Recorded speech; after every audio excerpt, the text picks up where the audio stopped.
I just was given a short but exciting tour by Mark Jurek and John Couch, who were telling me about how this company was started as, and for most of its early history, was an auto supply company. And then in 2000, as the market began to change and some of the auto companies began to realign, they were faced with a choice. We all face choices in life, don't we? And this company could have just said, hey, you know, our business is not going to be what it was.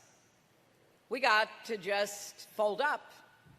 Let's, just kind of quit. But that's not what happened here. And what happened here is what can happen across America. You are in now what is largely an aerospace company. And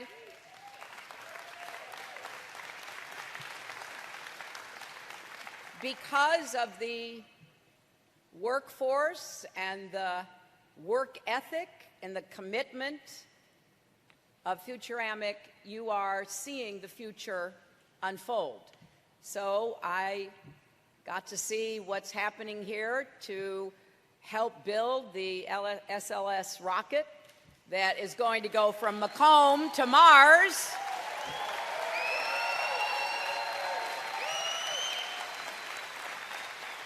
I saw the two halves of an F-35 nose cone waiting to be put together. I talked with some of the workers about the absolute perfection that is required to do this work.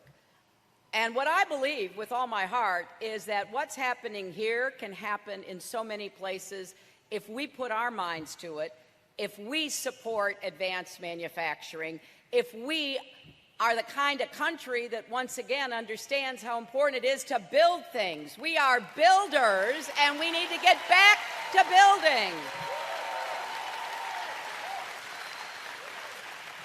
So we're making progress. None of us can be satisfied until the economic revitalization we're seeing in some parts of Michigan reaches every community, but it is inspiring to see this combination of old-fashioned hard work and cutting-edge innovation.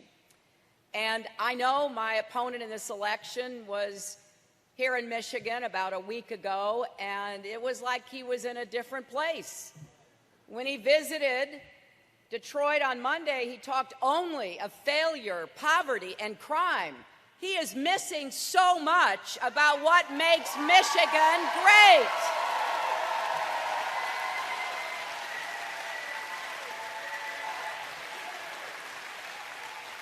And the same is true when it comes to our country. He describes America as an embarrassment. He said, and I quote, "We're becoming a third world country." Look around you, my friends. Go visit with the workers building rockets. That doesn't happen in third world countries. Now, we have a lot of urgent and important work to do, and that's what I'm going to talk about today. Because all the people that I have met throughout this campaign really prove how wrong this negative, pessimistic view is. America's best days are still ahead of us if we make up our minds to actually go out and make that happen.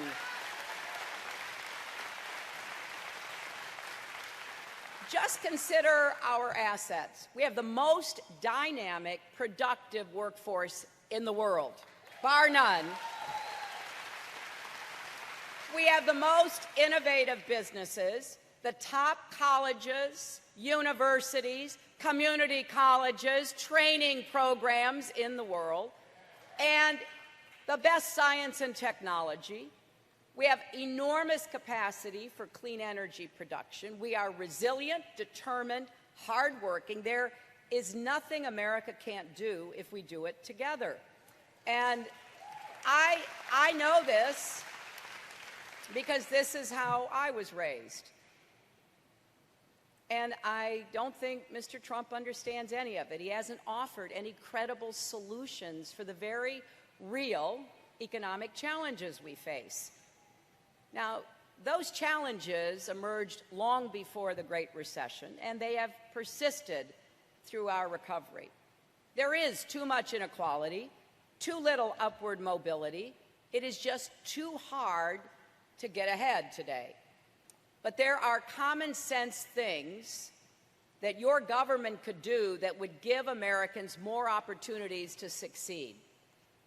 Why don't we do it? Because powerful special interests and the tendency to put ideology ahead of political progress have led to gridlock in Congress. And how can you not be frustrated and even angry when you see nothing getting done? And a lot of people feel no one is on their side and no one has their back. And that is not how it's supposed to be in America. If I am fortunate enough to be your president, I will have your back every single day that I serve.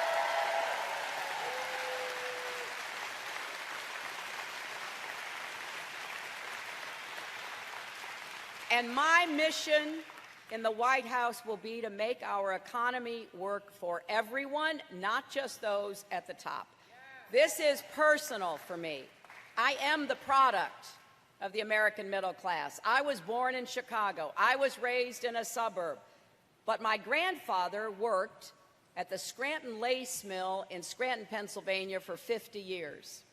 And because he worked hard, my dad was able to go to college and eventually start his own small business and then send me out into the world to follow my own dreams. No matter how far those dreams have taken me, I have always remembered I am the daughter of a small business owner and the granddaughter of a factory worker, and proud of both.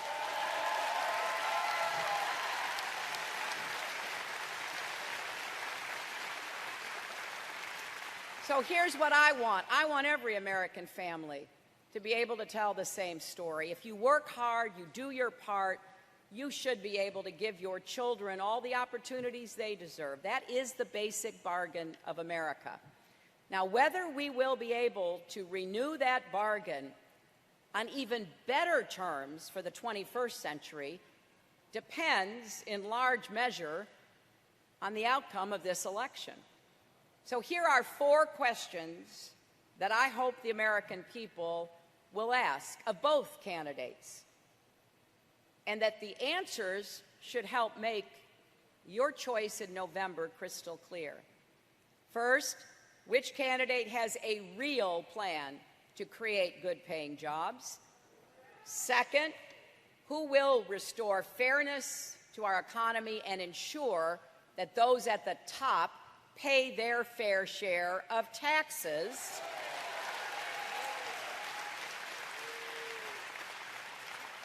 Third, who will really go to bat for working families? And fourth, who can bring people together to deliver the results that will make a difference in your lives? Now,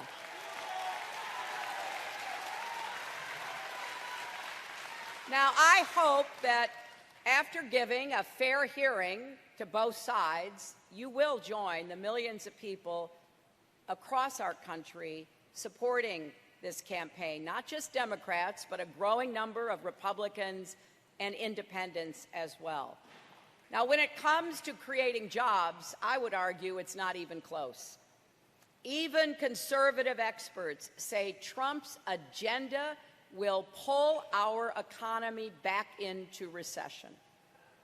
And according to an independent analysis by a former economic advisor to Senator John McCain, if you add up all of Trump's ideas, from cutting taxes for the wealthy and corporations, to starting a trade war with China, to deporting millions of hardworking immigrants, the result would be a loss of 3.4 million jobs.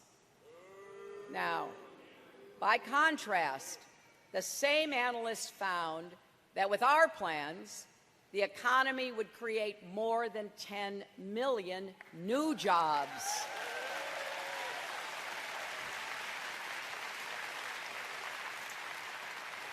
So let me tell you how we would do that. I believe every American willing to work hard should be able to find a job that provides dignity, pride, and decent pay that can support a family. So starting on day one, we will work with both parties to pass the biggest investment in new, good-paying jobs since World War II. We will put Americans to work building and modernizing our roads, our bridges, our tunnels, our railways, our ports, our airports. We are way overdue for this, my friends. We are living off the investments that were made by our parents and grandparents' generations.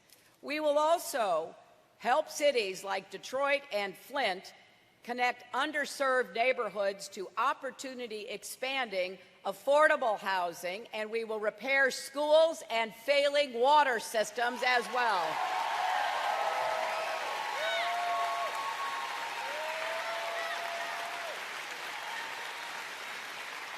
You know, I happen to think we should be ambitious.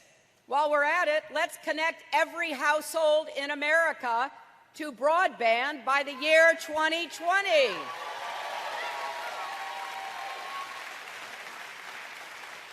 It's astonishing to me how many places in America, not way far away from cities, but in cities and near cities that don't have access to broadband.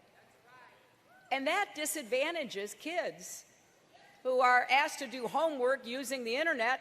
5 million of them live in homes without access to the internet. So you talk about an achievement gap, it starts right there. And let's build a cleaner, more resilient power grid with enough renewable energy to power every home in our country as well.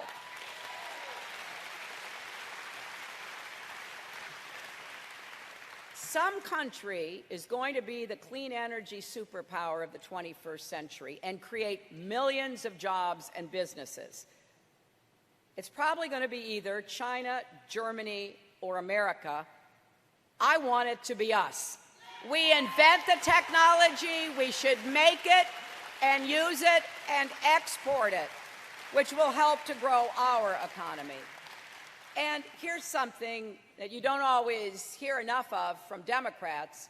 A big part of our plan will be unleashing the power of the private sector to create more jobs at higher pay.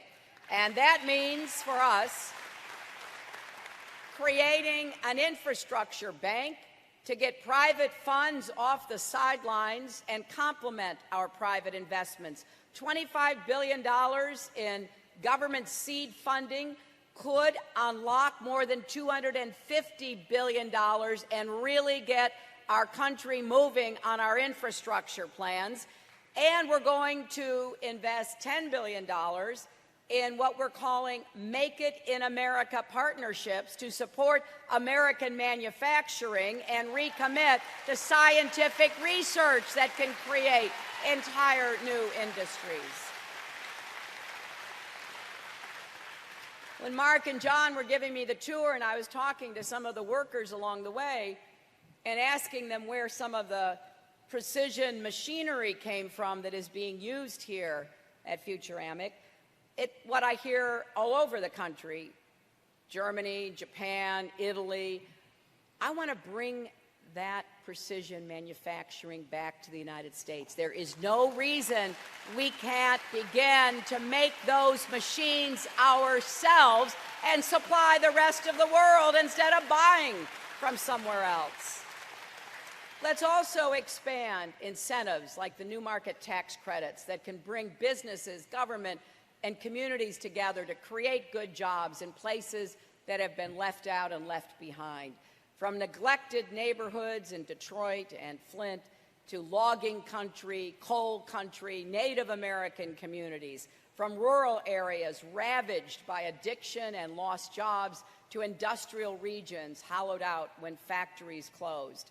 As president, I will also make a major push to empower small businesses and entrepreneurs with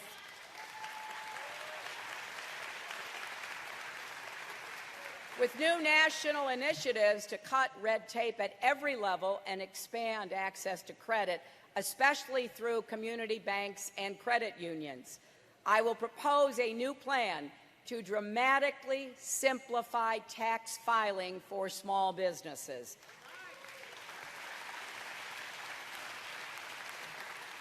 Right now, the smallest businesses, the kind that my dad had, because it was a really small business, spend 20 times more per employee to prepare their taxes compared to larger companies.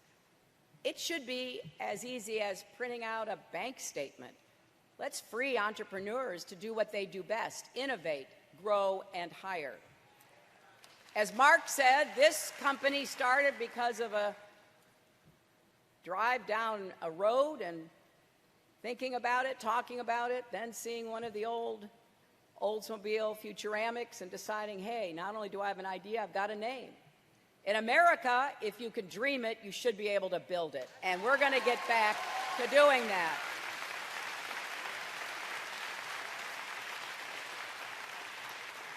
Now, Donald Trump has a different view. He's made a career out of stiffing small businesses from Atlantic City to Las Vegas. There are companies that were left hanging because he refused to pay their bills. A lot of those companies scraped together what they could to pay their employees, and many of them put their businesses at risk, and some of them ended up taking bankruptcy. It wasn't because Trump couldn't pay them, it was because he wouldn't pay them. And that's why I take it personally. My dad ran a printing plant. He had two really long tables. He printed fabric for draperies. He would lay out the fabric, and then he would take a silk screen, and he would go down the table. He'd put the silk screen down, he'd pour the paint in, he'd take the squeegee, he'd go across the screen, he'd lift it up, he'd go down, all the way to the end, then he'd start on the other table. He worked hard. And then when he finished, he would load all that fabric up, put it in his car, and take it to the business that had ordered it, maybe a restaurant or a hotel or some office. He expected to be paid when he showed up. He did the work. He paid for the supplies and the labor that he often hired to help him on big jobs. He expected to be paid. I can't imagine what would have happened to my father and his business if he had gotten a contract from Trump and showing up and submitting his bill had been told, we're not going to pay.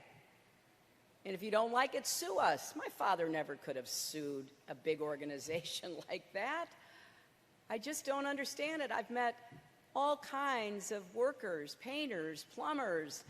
I've met small businesses that provided pianos, installed glass or marble, all of whom were denied payment, and after going back time and again being told, well, maybe we'll pay you 30 cents on the dollar or 50 cents on the dollar. That's not how we do business in America. So we've got to create more good jobs that are going to help more people. For example, our modern service economy is empowering consumers with more choices and greater flexibility, but we do have to empower the workers in our service sector too. The people taking care of our children and our parents, they deserve a good wage and good benefits and a secure retirement. And it's crucial that every American have access to the education and skills they need to get the jobs of the future. So we will fight to make college tuition-free for the middle class and debt-free for everyone.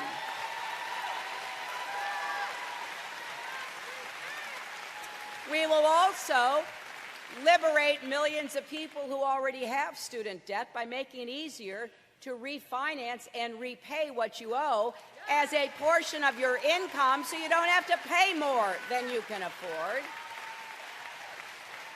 It is just not right that Donald Trump can ignore his debts, but students and families can't refinance their debt. And here's something else that I really want to emphasize. I don't think anybody in America is talking about this enough, and that is a 4-year degree should not be the only path to a good job in America.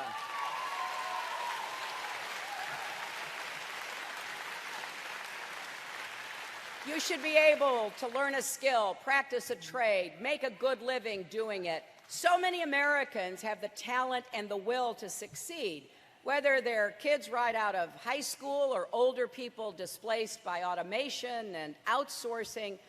And for too long, big promises about the power of training and retraining haven't delivered like they should. It doesn't help anybody to be trained for a job that doesn't exist. So here's what we're going to do. We will support high-quality union training programs. We will propose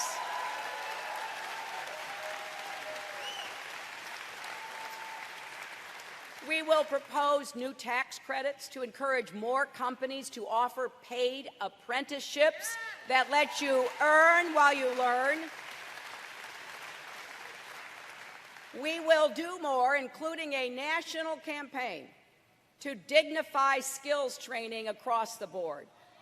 I think we've got to reverse what has become a kind of, commonplace view, which is everybody needs to go to college. Well, in fact, more than half of the jobs that are going to be available in 2020 do not require a college 4-year degree. So for welders and machinists and tool and die makers and health technicians and coders and so many others, let's get the word out. There are really good jobs for people right now, and there will be more in the future if you get the skills in high school, at community college, in an apprenticeship, or other training program.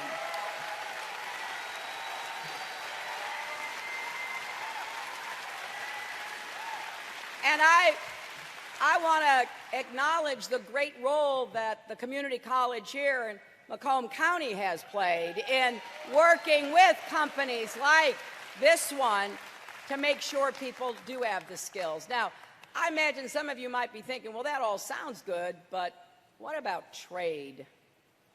After all, Trump talks about it all the time. Well, let's start with this. It is true that too often past trade deals have been sold to the American people with rosy scenarios that did not pan out. Those promises now ring hollow in many communities across Michigan and our country that have seen factories close and jobs disappear. Too many companies lobbied for trade deals so they could sell products abroad, but then they instead moved abroad and sold back into the United States. It is also true that China and other countries have gamed the system for too long.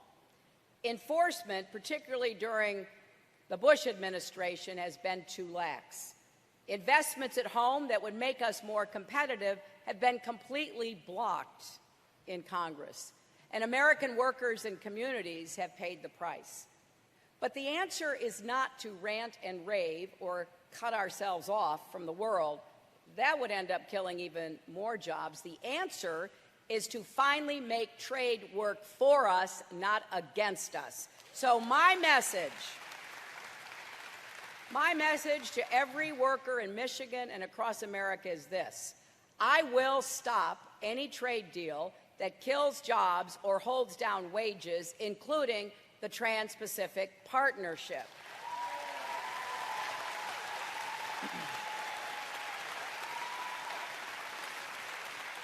I oppose it now, I'll oppose it after the election, and I'll oppose it as president. As a senator from New York, I fought to defend New York's manufacturers and steelmakers from unfair Chinese trading practices, and I opposed the only multilateral trade deal that came before the Senate while I was there because it didn't meet my high bar. And as Secretary of State, I fought hard for American businesses to get a fair shot around the world and to stop underhanded trading practices like currency manipulation and the theft of intellectual property. So as president, I will stand up to China and anyone else who tries to take advantage of American workers and companies.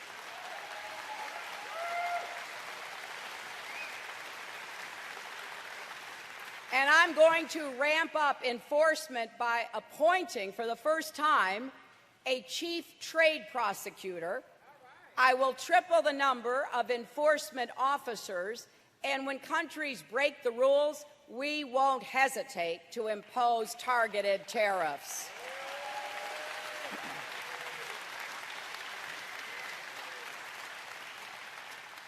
Now, Mr. Trump may talk a big game on trade, but his approach is based on fear, not strength.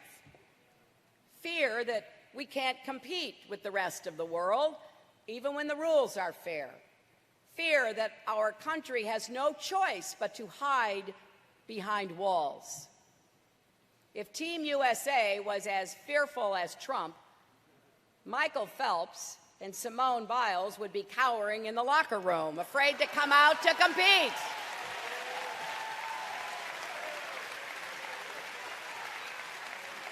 Instead, they're winning gold medals. America isn't afraid to compete. Right now, thousands of Michigan companies are exporting billions of dollars of products around the world. We want them to sell even more and create even more jobs here at home. But corporations should not abandon profitable operations here in the United States to move abroad just to give shareholders a quicker return, CEOs a bigger bonus, and unions a weaker hand to play. Now, before he tweets,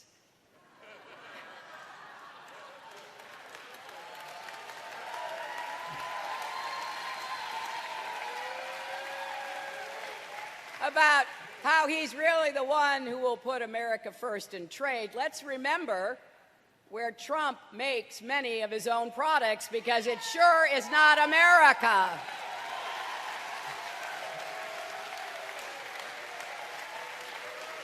He's made Trump ties in China and Trump suits in Mexico instead of here in Michigan. He keeps saying it's not possible to make these things in America anymore, and that's just wrong. So we created a website, HillaryClinton.com/makeithere. On it, we list 100 places across the United States that are already producing similar goods. Now, one positive thing Trump could do to make America great again is actually make great things in America again. So, now let's look at the second question. Which candidate will fight for fairness? And this is an urgent need. We need to grow the economy, and we need to make it fairer. The tide is not rising fast enough, and it is certainly not lifting all boats. Since the crash, too many of the gains have gone to the top 1%. The rules and incentives in our system reward corporations for putting short-term stock prices above long-term investments in their workers, equipment, and research. While corporate profits are at near record highs, paychecks for most people have barely budged. Incomes aren't growing fast enough to keep up with the costs of living, like prescription drugs and child care.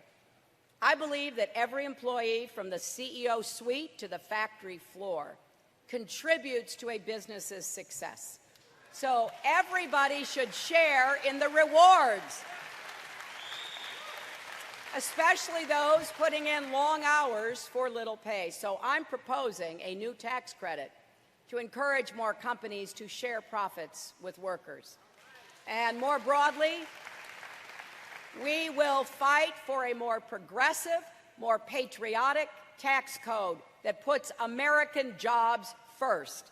Right now, when a corporation outsources jobs and production, it can write off the costs.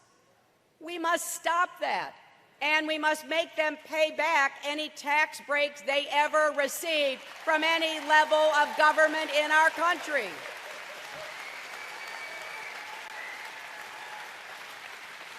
And for those that move their headquarters overseas to avoid paying their fair share of taxes, they're going to have to pay a new exit tax. So if they want to go, they're going to have to pay to go.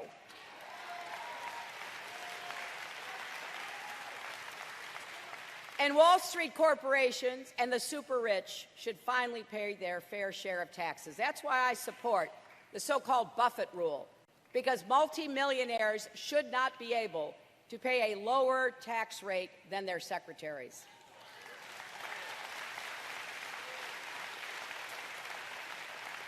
We should also add a new tax on multimillionaires, crack down on tax gaming by corporations, and close the carried interest loophole, something I've advocated for years.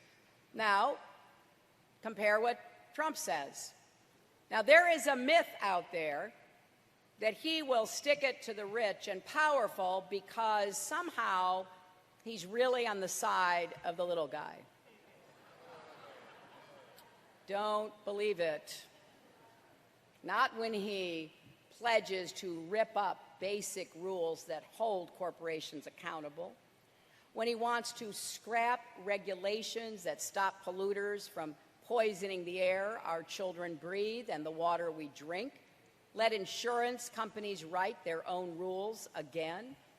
Trump would roll back the tough rules that we have imposed on the financial industry. I'll do the opposite. I think we should strengthen those rules so Wall Street can never wreck Main Street again.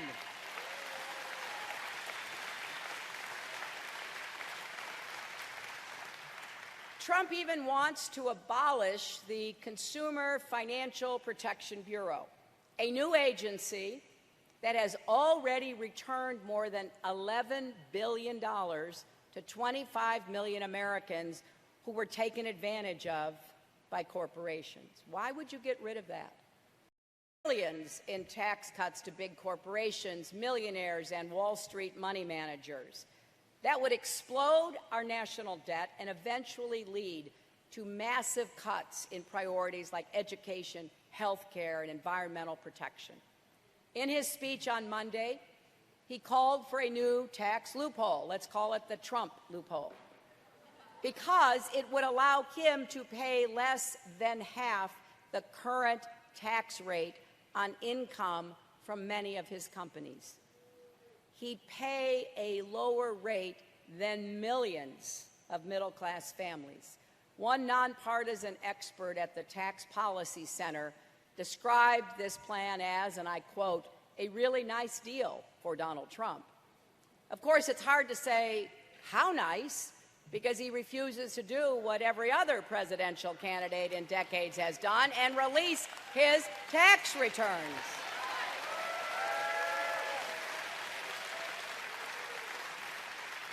But we do know that the 400 richest taxpayers in America would get an average tax cut of more than $15 million a year from the Trump loophole.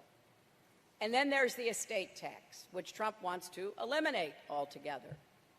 Now, if you believe that he's as wealthy as he says, that alone would save the Trump family $4 billion. It would do nothing for 99.8% of Americans. So they'd get a $4 billion tax cut, and 99.8% of Americans would get nothing. Just think of what we could do with those $4 billion. We could pay for more than 47,000 veterans to get a four-year college degree. We could provide a year's worth of health care to nearly 3 million kids. Or we could fund a year's worth of federal assistance to state and local law enforcement. I think there are a lot of better ways to spend the money. On Monday, I'm going to be in Scranton, Pennsylvania with Vice President Biden. And he has a saying, don't tell me what you value, show me your budget and I will tell you what you value. Well,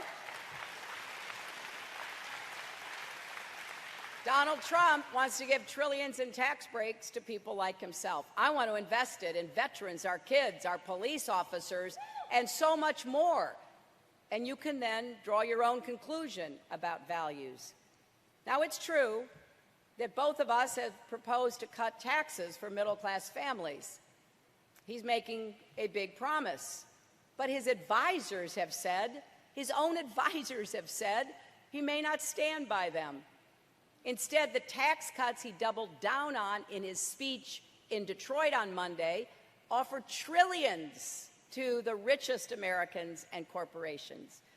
And one of the differences between Donald Trump and me is I'm telling you what I will do, I'm laying out my plans, and I will stand by them and want you to hold me accountable for delivering results.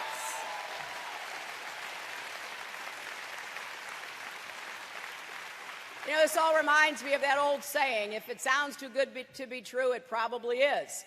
And that brings us to the third question. Which candidate can you actually count on to go to bat for workers and working families? It is not enough to pay lip service to being on your side. We have to recognize how Americans actually live and work in the 21st century and then offer real solutions that make your lives easier. We know that women are now the sole or primary breadwinner in a growing number of families. We know more Americans are cobbling together part-time work or striking out on their own. So we have to make it easier to be good workers, good parents, and good caregivers all at the same time. That's why I've set out a bold vision to make quality, affordable child care available to all Americans and limit the cost to 10% of family income. On Monday, Trump offered his first real ideas on this topic because previously he had dismissed concerns about child care. He said it was, quote, not an expensive thing because you just need some blocks and some swings. Now he says he wants to exclude child care payments from taxation. His plan was panned from the left, the right, the center, because it transparently is designed for rich people like him. He would give wealthy families 30 or 40 cents on the dollar for their nannies and little or nothing for millions of hardworking families trying to afford child care so that they can get to work and keep the job. I think instead we should expand the child tax credit to provide real relief to tens of millions of working families struggling with the costs of raising children, the same families that his plan ignores. And that's just a start. Because the more we do to help working families, the more our entire economy will benefit.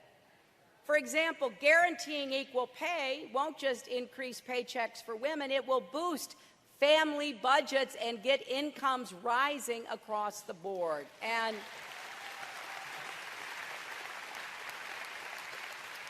I don't understand why Trump's against that.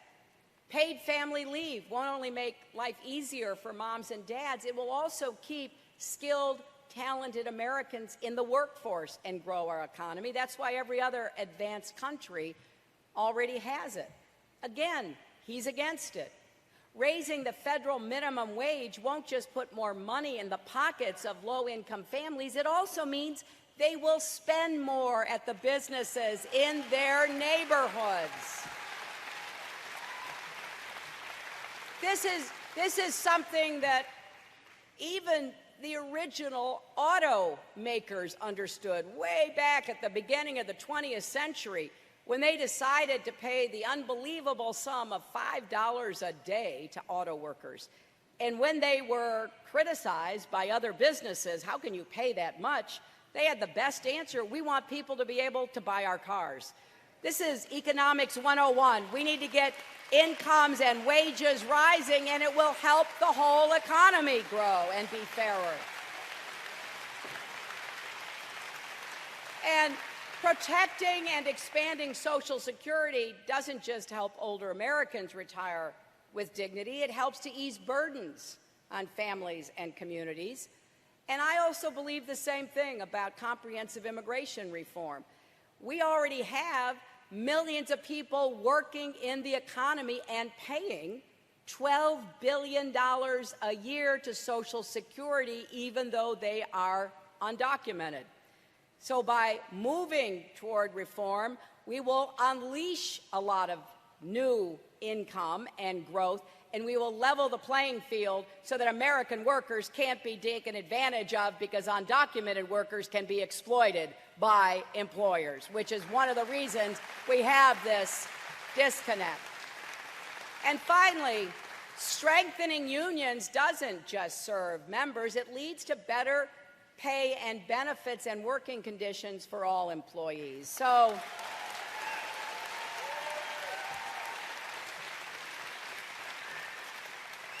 I've also said I will defend and improve the Affordable Care Act, and for me that includes giving Americans in every state the choice of a public option health insurance plan that will help everybody afford coverage. It will strengthen competition and drive down costs. Now, these are all causes I've worked on for decades, and I believe they point to a fundamental truth about our economy. It can seem like a zero-sum when you are competing for a job, a promotion, or a contract, if someone wins and someone loses, but that is not the full picture. If you step back, you'll see we're all in this together. If we can grow together, we can all rise together. Because you know what I like to say, we are stronger together, and that's why the fourth question is key, and it's this: who can bring people together to get any of this done? Right? Well, I believe I can, because I think I can provide serious, steady leadership that can find common ground and build on it based on hard but respectful bargaining with the other side. Leadership that rises above personal attacks and name-calling, not revels in it. I just don't think insults and bullying is how we're going to get things done. And I don't think that that's the appropriate approach for us. I know it's hard to imagine, but there was a time when Democrats and Republicans actually worked together. I know that's true. I did it as First Lady, Senator, and Secretary of State. It's how we created the Children's Health Insurance Program, which covers 8 million kids. It's how we rebuilt New York after 9/11, and how we passed a treaty reducing the threat from Russia's nuclear weapons. So I am convinced, based on my experience, that we can do this. And one of the reasons that I asked Senator Tim Kaine to be my running mate is that he also has a record of working across the aisle to get things done as a mayor, a governor, and a senator. So we're going to make full use of the White House's power to convene. We're going to get everyone at the table, not just Republicans and Democrats, but businesses and labor unions, academics, experts, but most importantly, Americans like all of you.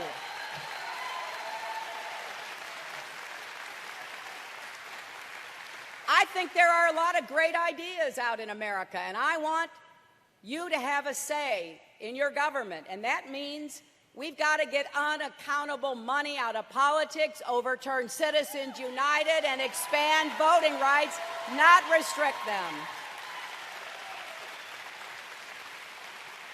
I intend, starting even before the election, to bring together leaders from across our economy, from a lot of different places, to talk about jobs and competitiveness. And I hope Mark and John can join me, because we need the best ideas that are out there making a difference. We need to pull together.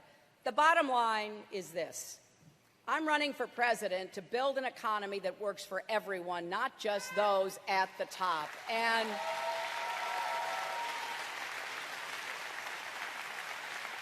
based on what we know from the Trump campaign, he wants America to work for him and his friends at the expense of everyone else. He's offered no credible plans to address what working families are up against today. Nothing on student loans or the cost of prescription drugs, nothing for farmers or struggling rural communities, nothing to build a new future with clean energy and advanced agriculture, nothing for communities of color in our cities to overcome the barriers of systemic racism, nothing to create new opportunities for young people, just a more extreme version of the failed theory of trickle-down economics with his own addition of outlandish Trumpian ideas that even Republicans reject.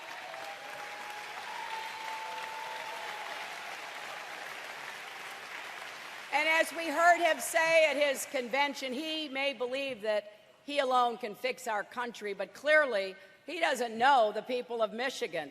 He doesn't see the businesses and the labor unions, the local governments, the clergy coming together every single day to make things better. So yes, there is still a long road ahead, but Michigan is on the rise, and everyone is contributing. That's America at its best. So I hope you will stay active and engaged in working together to create jobs and to strengthen your own communities. And I hope you will work to get out the vote in November, because if we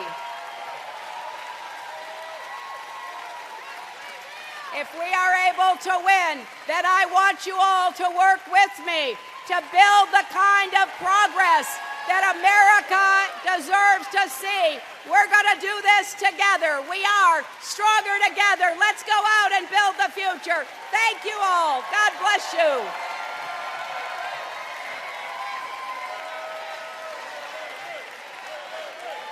Baby,